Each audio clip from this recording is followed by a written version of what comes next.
Have you ever seen someone walk into first class and instantly feel like the whole room decided they didn't belong? What if that quiet woman, overlooked, underestimated, wasn't just another passenger, but the one person with the power to change everything at 30,000 feet?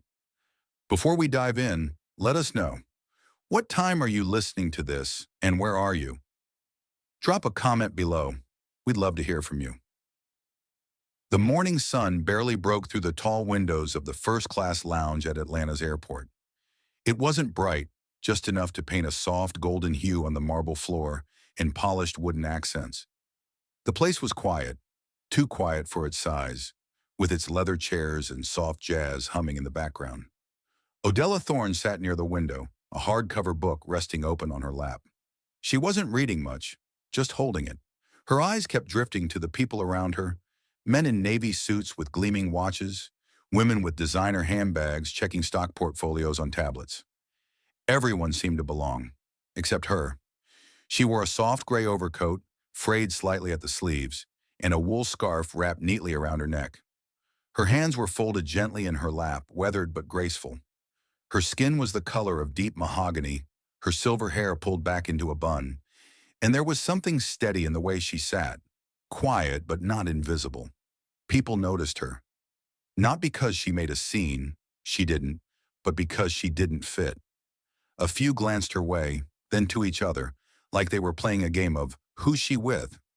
One man leaned over to his companion and whispered something that made the other smirk and sip his espresso like the joke was harmless. Odella didn't flinch. She was used to that kind of silence. When boarding was called, she rose without rushing. She carried a small leather bag, not worn, just simple. At the gate, the attendant glanced at her boarding pass and hesitated, then quickly adjusted her face and forced a smile. "Welcome aboard, Ms. Thorne." Odella returned the smile, a faint nod of thanks, and walked on. The aisle to the first-class cabin was lined with quiet. People were already seated, flipping through menus, adjusting noise-canceling headphones. She reached her seat, 2A, and gently placed her bag overhead before settling in. A few heads turned. One man in his 50s, bald with a Bluetooth earpiece still clinging to one ear, muttered just loud enough, "First class sure isn't what it used to be." She heard it, let it sit there, then looked out the window. Moments later, the lead flight attendant entered. Kendra Wiles, late 40s, sharp posture, not a hair out of place. Her lipstick was the same tone as her uniform. Professional. Kendra had spent years earning her title and took pride in setting a standard. Some said she was strict. Others called her polished. But many, too many, had seen her draw invisible lines around who belonged where. She stopped just short when she saw Odella. Only for a second. A blink of hesitation before the corporate smile returned. "Good morning," Kendra said. Her voice was syrupy, measured. "May I help you with anything at all?" "No, thank you," Odella replied softly. "I'm all set." The plane began to fill. A few more suits, two couples clearly used to being first in line. No one said much to Odella, but a few glanced her way with that unspoken question. Is she lost? Once airborne and the cabin settled, Odella reached up and pressed the service button. She didn't do it loudly or quickly. Just once, like someone requesting a blanket or a little more water. Kendra arrived within seconds. "Yes, ma'am?" Odella gave a warm, almost apologetic smile. "If it's not too much trouble, could I have a cup of hot tea?" There was a pause. Kendra's eyes narrowed just enough to read it. Her lips tightened, and the practiced smile faltered. "Ma'am," she said, "this is first class. We serve according to our set menu. We don't really do custom orders mid-flight." Then came the added jab, tucked behind a veil of courtesy. "Usually our guests know that." Someone nearby chuckled under their breath. Another looked away quickly, pretending not to hear. Kendra stood there a moment longer, making sure the point landed. Odella didn't flinch. She nodded gently. "Of course," she said. "No problem at all." As Kendra turned to leave, Odella reached for her purse. She pulled out a simple, older model phone, not the kind that impresses anyone. Her fingers moved slowly, deliberately. She typed a short message and sent it. No one paid attention. To them, she was just a quiet old woman who didn't know how these cabins worked. Someone who wandered into the wrong part of the plane with a discounted upgrade and a request for tea that no one was going to honor. Outside the window, clouds drifted like old thoughts. Then an announcement came over the intercom, neutral in tone but oddly specific.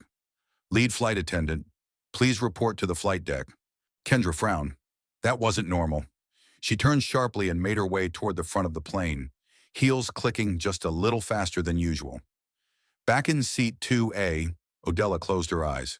Her fingers still rested on the edge of the phone, and a small smile, barely there, softened her lips. Kendra walked briskly down the aisle, her jaw set tight and her brows low. She wasn't sure what the call to the flight deck was about, perhaps a technical glitch or an updated flight manifest. Either way, it interrupted the calm she had carefully curated in the first-class cabin. The pace of her heels echoed off the carpeted floor as she disappeared behind the curtain. A younger flight attendant, barely into her 20s and clearly new to the rhythm of these luxury flights, stepped in to cover. She offered soft smiles, mostly avoiding direct eye contact with passengers, and carefully adjusted a tray near the galley. No one said anything, but heads tilted, eyes darted. People noticed when the lead attendant vanished mid-service. Odella remained in her seat, hands folded once more, her gaze steady on the clouds outside. The early light was brighter now, soft blue streaks cutting across the pale morning. Her reflection shimmered faintly in the glass, a face aged with time, lined with stories no one ever asked to hear. Inside, something stirred. Not anger, not yet, just a quiet awareness. She'd felt it before. The looks, the assumptions, the hushed tones that people believed went unheard. Her thoughts drifted, not aimlessly, but back, to classrooms in the Bronx where chalk dust floated like tiny ghosts in sunlight. She had taught there for more than 30 years. She remembered the chipped desks, the broken heating system that never quite worked in winter, and the way some parents spoke to her like she wasn't educated enough to teach their children. "You're lucky to have this job," one father once barked at her. "Don't act like you're doing us a favor." But she stayed. Through long days and longer nights, she showed up with lesson plans, patience, and a kind of strength most never noticed until it wasn't there anymore. And when her husband Louis passed from cancer, just 3 years into retirement, something inside her shifted. She started reading about finance, took online classes late into the night. She budgeted tightly, lived simply, and began investing. Quietly, carefully. First in local businesses, then larger stocks, then Velair Air. No one in that cabin knew that the soft-spoken woman in 2A was now one of Velair's largest private shareholders. And even fewer would believe that the very policies being drafted to reform their culture, how they trained, hired, and treated passengers, had her name at the bottom of the approval chain. It wasn't pride that made her remember. It was purpose. Louis had been a maintenance engineer for Velair, the kind who knew a plane's engine like it was part of his body. He once said, "Planes don't fly because they're big. They fly because every bolt is trusted." When most supervisors overlooked him, there was one who didn't. Rylan Cresswell. Back then, Rylan was a young director with too much ambition and not enough backing. He respected Louis' instincts, trusted his voice. Years later, when Rylan stepped into the CEO seat during the company's darkest chapter, Odella reached out, not with applause, but with help. Quietly, she became his most unusual advisor. They spoke in codes. No one in the boardroom ever suspected the old woman Rylan often quoted was more than just an old mentor. Now she sat there, her presence still misunderstood. 2 rows behind her, a young white woman leaned toward her friend. "She looks just like my mom's housekeeper," she whispered. "I swear it's uncanny." A man on the opposite aisle, dressed in a tailored gray suit, pressed the service button. When the young flight attendant approached, he spoke low, but not low enough. "That woman in 2A, are you sure she's supposed to be here? Maybe check her ticket?" The attendant blinked, unsure how to respond. She nodded politely and moved away. Odella didn't turn around. Her hands rested on her purse. She reached inside and gently pulled out a folder. Soft leather, clearly used but well kept. Inside, a single document lay centered. The Velair Air logo was printed in sharp blue across the top. Below it, in bold, crisp font, "Service Culture Reformation," Phase 1 internal document, codename Gracelead. She set it on her tray table, letting her fingers trace the codename. Gracelead. It wasn't just branding. It was Lewis's name, his legacy, his grace. As she read, a young attendant passed by. Her eyes flicked to the document, paused for just a second. Something in her face shifted, confusion maybe, or recognition. But she didn't speak, just kept walking. Outside, the clouds began to thin. Sunlight poured across the wing, casting long shadows across the cabin floor. Then the voice of the captain broke in overhead. Ladies and gentlemen, please fasten your seatbelts. Flight Belair Amui 317 is preparing for takeoff. The engines hummed. The cabin quieted. And while no one knew it yet, somewhere between sky and silence, a different kind of liftoff was beginning. One that wouldn't show up on the radar, but would shake a system from the inside out. When Kendra returned to the first-class cabin, something in her face had hardened. Her steps were tighter, and the pleasant mask she wore earlier was starting to crack at the edges. She didn't make eye contact with anyone, but her presence carried a different weight, less hospitality, more control. Passengers glanced up as she walked past. A man near the front leaned toward her and asked in a hushed voice, "Everything all right up there?"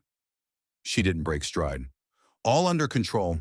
Some passengers just don't seem to understand where they are." The words weren't shouted, but they didn't need to be. They slipped out just loud enough for Odella to hear. Odella sat still in her seat, eyes on the clouds outside. Her lips didn't move, but her fingers reached for her phone.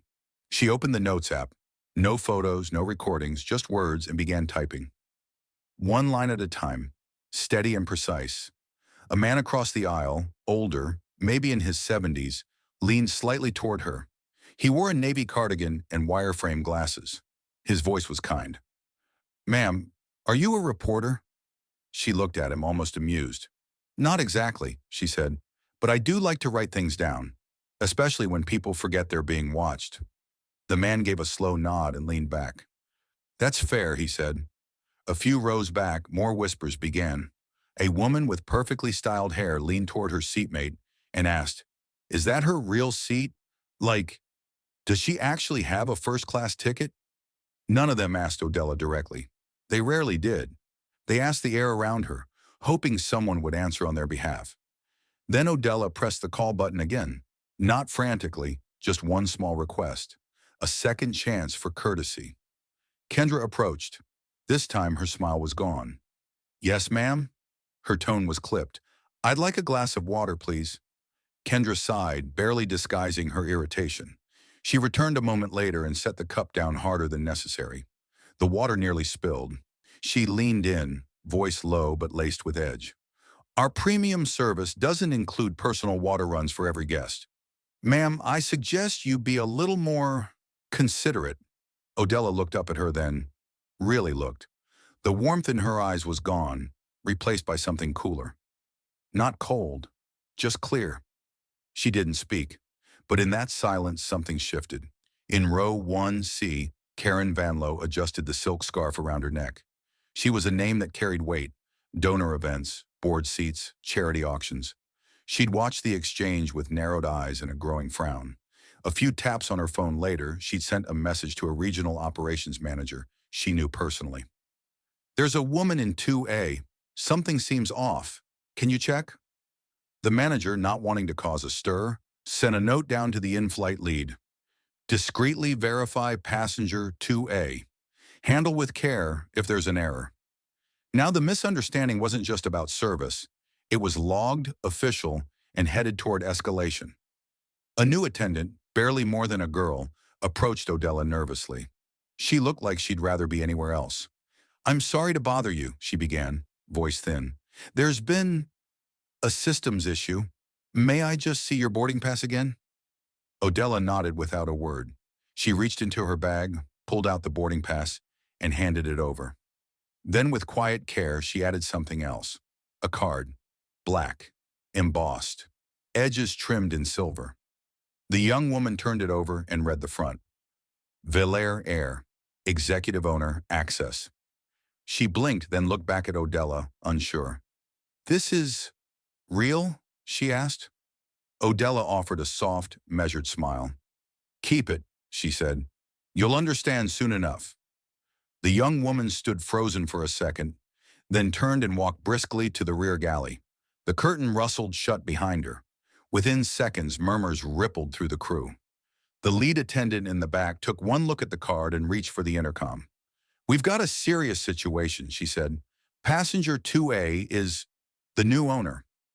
Miles below, in a conference room at Valaire's headquarters in New York, Ryland Cresswell's phone buzzed. The message was short, urgent. He read it once, then again, slower. He stood from his chair, tucked his phone into his jacket, and said to the stunned boardroom, "Activate Grace Lead. I'm getting on that plane." And up in the sky, while everyone settled back into their seats, unaware of the shifting tide, Odella closed her notebook and placed it gently in her lap. The fight hadn't started, but the silence had ended. Behind the curtain at the front of the plane, everything was moving fast, but quietly. No announcements, no alarms, just the quiet churn of internal messages, huddled whispers, and silent panic. The lead cabin crew had been ordered to keep their mouths shut and their eyes open. "Watch 2A," the message said. "Do not engage unless instructed." In the control office back on the ground, someone was trying, unsuccessfully, to get a video call through to Ryland Cresswell. No one in that room knew the whole story. All they knew was that someone powerful, very powerful, was on board Flight Phi 317 and being treated like no one special. And that, for Valaire, was a potential disaster. Back in the air, the tension inside the first-class cabin had changed shape. It wasn't loud or angry. It was colder than that, sharper. Kendra could feel it, even if she couldn't name it. She walked down the aisle a little slower this time, eyeing each passenger as though something might leap out and make sense of the shift. A woman sitting across the aisle leaned over to her husband and whispered, "Why do they keep glancing at 2A?" Another passenger further back asked plainly, "Is something wrong?" "The crew keeps circling that lady." Kendra turned to face him, tone flat. "Some passengers haven't been fully transparent about their booking information. We're verifying a few things." The man blinked, surprised. "Really?" She nodded once, offering no further explanation. Odella sat in silence, watching it all unfold as if from the outside. Not surprised, not angry, just tired. Not the kind of tired that sleep fixes, but the kind that settles in your bones after decades of watching the same patterns repeat, no matter how many degrees you earned or how gently you spoke. She remembered something Louis had told her not long before he passed. He'd been sitting on their porch, hands wrapped around a mug of black coffee. His voice was weak but steady. "If you ever really want to change something," he'd said, "don't wait for people to bow their heads in apology. Teach them to lift their chins without looking down on others." It hadn't meant much to her then. It meant everything now. Her phone vibrated once. She opened the message slowly, reading the words twice. "I'm on my way. If you want to go public, do it. If you'd rather I handle it quietly, I will. R. Rylan." He didn't need to sign his name. She knew that voice, even through text. He had always respected her space, always asked before stepping in, but this time she wasn't sure what she wanted. Odella closed the phone, set it aside, and reached into her bag. Her fingers brushed past her book, past her scarf, until they landed on a slim folder. She opened it. Inside was a clean printout, crisp, clear, marked in bold, Grace Lead Project, Phase 2 Executive Training Directive. Confidential. Kendra approached, face tight. "Ma'am," she began, "I need to—" She stopped mid-sentence. Her eyes had locked on the folder, on the logo, on the header. What is that?" Her voice broke slightly. Odella didn't answer immediately. She looked at Kendra, then at the folder, then back again. "Have you ever made a cup of tea for someone kind, Kendra?" Her voice was calm, but there was a weight to it, like she was inviting Kendra to sit with the discomfort for a moment before speaking. Kendra blinked. I'm sorry. I don't understand." Odella didn't push. "That's all right. Maybe someday you will." Then she closed the folder with care and placed it neatly on the tray table. A pause lingered between them, not hostile, but heavy.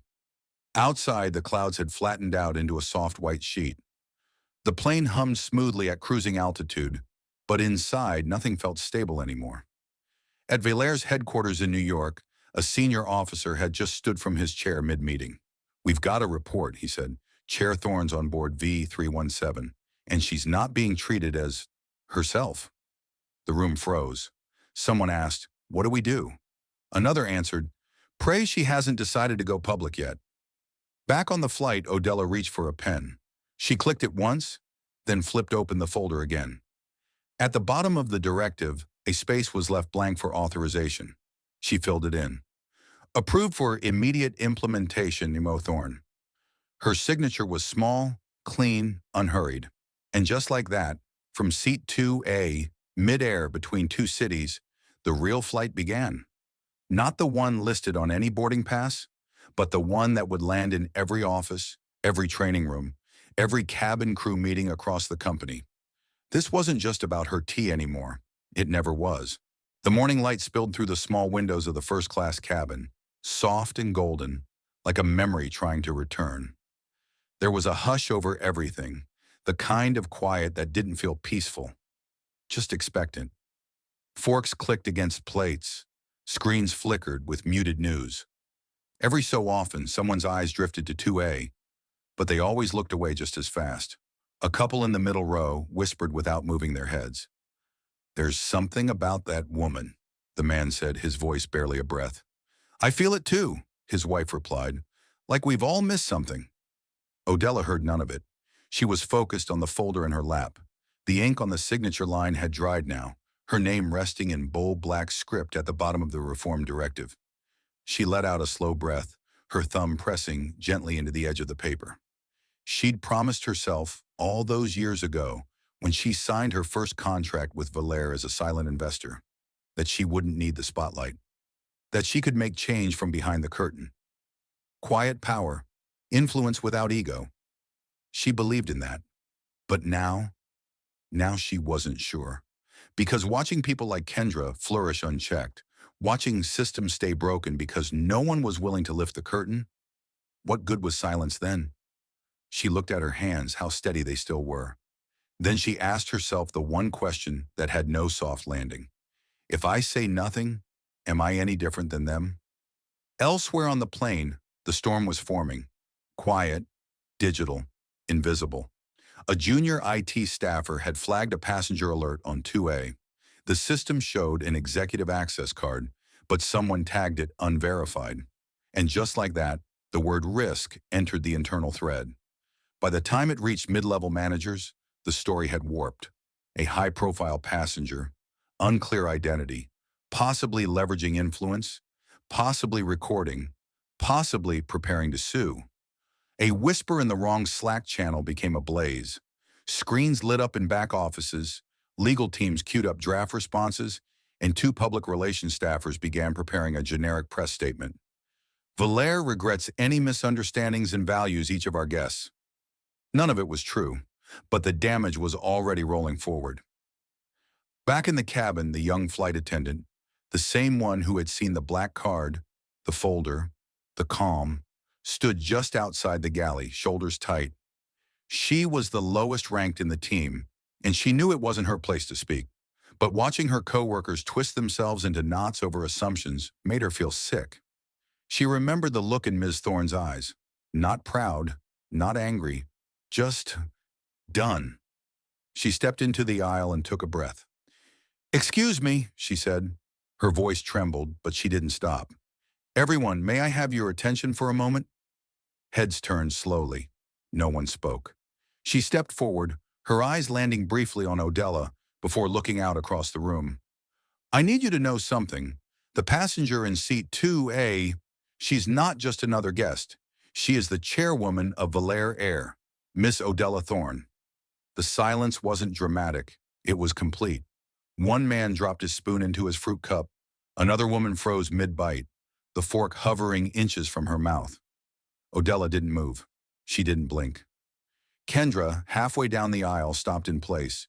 Her face went pale. Her lips parted, searching for words, but none came. One by one, the looks turned, from curiosity to confusion, then shame. The man who'd once muttered about her appearance quietly adjusted his tie and looked down.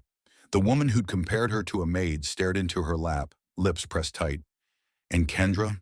Kendra took a step forward, her eyes locked on Odella's face. I didn't know, she said softly, her voice brittle. I had no idea. Odella looked up. She didn't frown. She didn't smirk. Her gaze was still, not punishing, not forgiving, just finished. Kendra opened her mouth again, then shut it. She turned just as a staff member entered the cabin from the front, leaned in close, and whispered something into her ear. Her back stiffened. She turned back to Odella, voice low. Ryland Cresswell is en route. He's coming here. Himself. Odella said nothing. She reached for the teapot on her tray, poured another cup with calm, practiced hands. She raised it gently, took a small sip, and rested the cup back down with care. This time it wasn't about tea. It hadn't been for a long time. The cabin hadn't moved, but everything in it had shifted. Passengers sat straighter, quieter, some stealing glances over their glasses or coffee cups.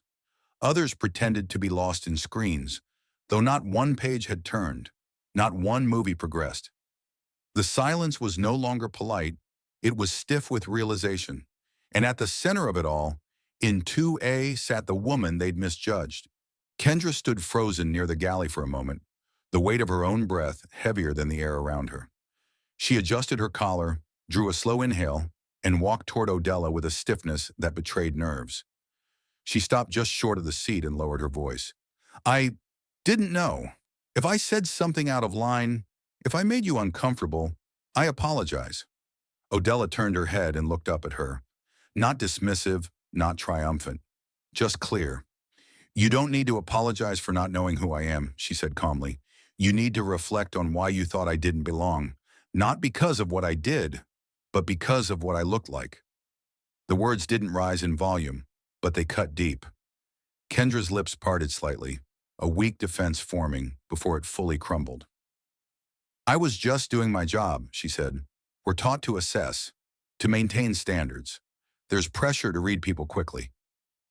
Reading people isn't the same as respecting them, Odella replied, her tone still even, but sharper now. You used standards as a shield for bias. That's not protocol, that's habit, and Valère won't be hiding behind habits anymore.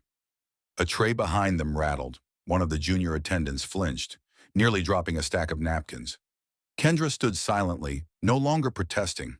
The usual certainty in her face was gone, replaced by something more brittle, more human. Then the cabin door opened. Ryland Cresswell stepped in, sleeves rolled, face unreadable. He didn't need an announcement. His presence spoke enough. He didn't walk fast, but every step was firm. He approached Odella and paused just long enough to make eye contact. I should have been more aware, he said quietly. What happened here, it happened on my watch. I take responsibility. Then he turned to Kendra. Do you know who you've been speaking to? Kendra didn't answer. She didn't need to. Ryland looked at her a beat longer, then back to Odella. Your call, he said. Whatever comes next, I'll back it. Odella stood. She moved without urgency, but with purpose, clutching the folder that now seemed heavier with meaning. She stepped into the aisle, her presence commanding without effort. No stage lights, no microphone, just truth, spoken plainly. I didn't come here to be treated like a VIP, she began, voice steady. I came here to see how we treat each other when no one's watching. When we think we can act on instinct, judgment, old rules dressed as tradition. She turned slowly, meeting eyes row by row. Tenderness isn't a reward. Respect isn't a courtesy we offer to those who meet our expectations. These should be givens. And from this moment on, Valère will reflect that. No one applauded. No one needed to. The quiet held it all. Kendra lowered her eyes. There was no argument left. No rescue from procedure. She looked like someone realizing a door had closed. And this time, she wasn't the one with the key. Ryland turned toward the attendant nearest the galley. I want this implemented now, he said. Notify all department heads. Anyone in flight leadership, Ground operations or recruitment has 72 hours to begin cultural retraining. Someone on the crew whispered to their neighbor, "He's issuing executive orders." Mid-air, Kendra stepped back. Her face, once stern, now looked hollow, not from fear, but from the slow sinking in of what had just slipped away. And Odella? She said nothing more. She walked back to 2A, sat down, and poured herself another cup of tea. This time, no one questioned the act. This time, everyone knew. She wasn't asking. She was leading. The cabin hadn't returned to normal, whatever that was, but the tension had softened into something quieter. Not forgiveness, not forgetfulness. Just the weight of understanding settling where judgment used to be. Ryland stood near the galley and gave the instruction clearly, without raising his voice. "I need the rest of the flight crew to step out of first class for a moment, except for Kendra." There was no confusion in his tone, so the others obeyed. One by one, they slipped through the curtain, some casting hesitant looks back at seat 2A. Most passengers had returned to their seats, but something in their posture had changed. Shoulders weren't quite as square. Legs were no longer crossed with ease. A few held their drinks but hadn't taken a sip in minutes. The quiet wasn't awkward. It was reflective. Odella sat still, a folder resting on her lap. Her hand gently covered the front, her thumb tracing the corner unconsciously. She didn't look at anyone. Kendra stood a few feet away, not moving. Her hands were at her sides, clenched just enough to show restraint. Finally, she took a step forward and spoke. Not loud, but from somewhere deeper than before. "I know I'm going to be fired," she said. "That's probably already decided." Odella didn't respond. She waited. "But before that happened, I need to ask something." Kendra's voice caught just slightly. "Do you ever feel like this system, this whole setup, bends people until they become what it needs, not what they were?" Odella looked up, finally meeting her eyes. Her voice was soft, but steady. "I do," she said. "And I believe you weren't always like this. But somewhere along the way, you stopped listening to your gut and started following the script." Kendra blinked fast, moisture gathering at the edges. "I thought I was protecting something. Standards." Image Odella shook her head gently. "You protected a mask, but you forgot who you were under it." There was no triumph in her voice, no heat, just truth, delivered plainly, and that was harder to take than anger. Kendra dropped her gaze. Her breath shook. "I'm sorry," she said, barely above a whisper. Odella didn't offer forgiveness. She offered something more difficult. "I'm not terminating you," she said, and pulled a document from her folder. "I'm enrolling you." Kendra looked up in confusion. "It's called the Level 1 Reorientation Program. It's not punishment. It's a second start. You'll learn what it means to serve. Not with a smile, but with awareness. You'll have a choice." Kendra took the paper slowly, scanning the title. "Choice?" "1," Odella said, "you can leave the industry with the image you've tried to defend. Or 2, stay and rebuild it from the inside, starting with yourself." Kendra held the paper with both hands. She didn't say yes. She didn't say no. But she nodded. Once. With meaning. Then she stepped back, and after a moment, turned and exited through the rear curtain. No drama. No final word. Odella leaned back into her seat. She stared out the window, the clouds parting beneath them. Somewhere far below, the city was starting to form, gray and gold against the early morning light. She thought of Louis, thought of the little note he'd left on the fridge the morning before his last surgery. "Keep the light on for those who never knew they needed it." She hadn't understood it fully then. She did now. This day hadn't been about embarrassment or power. It wasn't about winning. It was about lighting a match in a room where people had forgotten what warmth looked like. Ryland returned to the front of the cabin. His phone buzzed, and after a moment of reading, he tapped into the intercom system. "This is Ryland Cresswell, CEO of Villair Air. Starting tomorrow, every employee at every level, from security to senior management, will undergo new values training, effective immediately." He paused. "All guests, no matter how they look, walk, or speak, will be treated like the owners of the sky." There was no applause, but something in the air shifted. From the rear curtain, Kendra paused and looked back one last time. Her eyes met Odella's. There wasn't fear or defense or distance, There was something like learning. As the plane descended into New York airspace, a man across the aisle stood slowly. His hair was gray, his suit rumpled, his voice quiet but steady. "Ma'am," he said, "if I may, this flight taught me more than 10 years running my business ever did." Odella smiled. Small, gentle. She didn't need to say anything. Her tea was still warm, waiting beside her. She drank it not to be seen, but because she'd earned the stillness. The wheels touched down gently, and a collective breath seemed to pass through the cabin. The kind of breath people didn't know they were holding until it was safe to let go. As the aircraft taxied to its gate at LaGuardia, the soft hum of movement returned. Belts unbuckled, overhead bins creaked open, bags tugged down with quiet effort.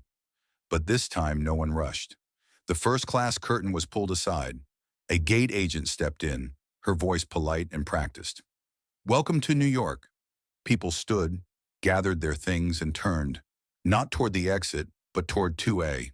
Not all, but enough. Some nodded. Some gave the smallest of bows, not to a title, not to a chair, but to a presence that had changed the course of their morning, and maybe something deeper than that. A young flight attendant approached Odella, not one she'd seen before.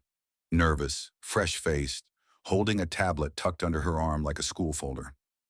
"Miss Thorne, we have a private room prepared, and the airport director is ready to—" Odella raised one hand gently, not dismissive, just guiding. "Thank you, sweetheart, but I prefer the little tea place past Gate E." The attendant blinked, unsure if she'd heard right. Odella smiled. "It's loud, the chairs creak, but it's real." That made the young woman laugh, a quiet, honest sound. She nodded and stepped aside. Odella walked off the plane alone. No escort, no cameras. Just the soft shuffle of her shoes and the even rhythm of her breath. The tea shop hadn't changed. Same chalkboard menu. Same sticky counter from too many quick wipes. The woman behind the counter, middle-aged Vietnamese with salt and pepper hair tied in a scarf, looked up and grinned.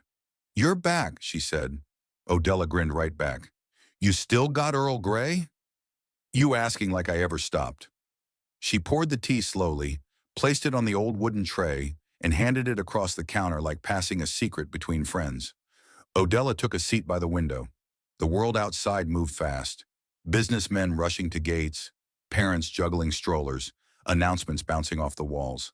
But here, inside this faded little corner, it was still. She wrapped her hands around the cup, not for the heat, for the grounding. Then the door opened, and she didn't even need to turn around. Reelan slid into the seat across from her. No folder, no phone, just him. Shirt sleeves rolled, eyes a little tired. He didn't say anything for a moment, just looked at her. "How's the tea?" he finally asked. She gave a half smile. "Warmer than some cabins." They both laughed, but not the loud kind. The kind you share with someone who's seen what you've seen. "No speeches?" she asked. He shook his head. "No board reports? No policy decks?" She sipped, then looked him in the eye. "If we don't reteach what was taught wrong," she said, "we're just repainting a cracked wall." He nodded. "And if you hadn't been on that flight, I'd still think the cracks were just shadows." As they talked across the country, systems hummed to life. In Valaire's internal servers, a notification pinged through every department. Effective immediately. Grace Lead Initiative goal. Every passenger is the story. No tiers for dignity. No rank for respect. No press release. No news headline.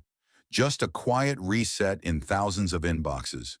And in a training center outside Charlotte, North Carolina, a group of new and returning staff sat in folding chairs, facing a screen. Kendra was among them, hair tied back, face clean, no makeup, just a pen and a notepad. The instructor asked a question. "What's the most important thing in hospitality?" Kendra didn't hesitate. "To notice when someone's thirsty," she said, "even if they don't ask." The instructor looked at her for a long beat, then nodded. Back in the tea shop, Odella sat quietly, her gaze on the glass. People passed. Stories walking in shoes, dragging suitcases, taking calls. None of them knew what had happened 30,000 feet above them, but maybe they didn't need to. She took one last sip, set the cup down, and said softly, almost to herself, You don't need to win to do what's right. Sometimes you just need to wait until someone else is ready to see. And with that, she leaned back in her chair. Outside the window, the airport kept moving. Inside, a single cup of tea stayed warm a little while longer, for the ones who waited, for the ones who watched, and for those who finally understood. Sometimes change doesn't come from shouting. It comes from sitting still, holding your ground, and letting quiet dignity speak louder than titles ever could. This story wasn't just about a cup of tea. It was about what happens when someone finally decides that being overlooked is no longer acceptable. What would you have done in her place? If this story moved you, don't forget to subscribe so you won't miss the next one. We've got more stories that reveal the power hidden in unexpected places.